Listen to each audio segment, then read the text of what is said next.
The team at Mercer General Hospital was shocked when a stray dog abruptly charged through the main entrance. Yells reverberated along the corridor. Security was summoned, but before anyone could intervene, one nurse noticed something odd. The dog clutched a black plastic trash bag in its jaws. At first, it seemed like an ordinary garbage sack, but it stirred. Just hours before, as dawn was yet to break, the dog, a tawny-furred mutt named Toby, had started his daily hunt for scraps. For nearly 10 years, Toby had roamed the streets. He had long since abandoned hope in humans. Too many had shouted at him, shoved him away, or treated him like a pest. But hunger didn't pause for compassion. So Toby did what he always did. He rummaged through the garbage bins behind an old bakery to streets from the riverbank. That's when he discovered it. Next to a pile of shattered crates lay a ripped black trash bag, tightly bundled. Something within it twitched. Toby hesitated.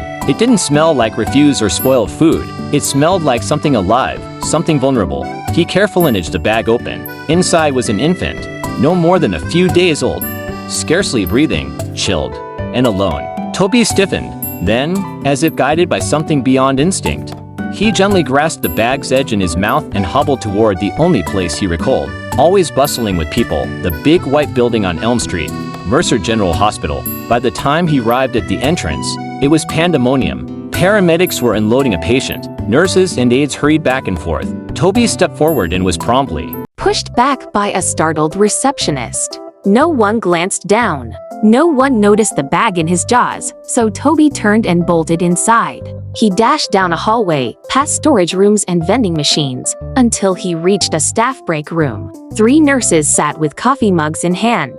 2 rose and flapped their arms to shoo him away. But one, a young woman named Erin Walker, looked closer. She saw something in the dog's eyes. Not fear, not hostility, determination. She stepped forward. "It's all right," she murmured.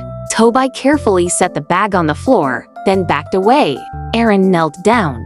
What she saw made her breath catch. A newborn infant, lips blue and silent, clinging faintly to life. She shouted for help immediately. A crash team arrived. One of the doctors took charge, checking for signs of life.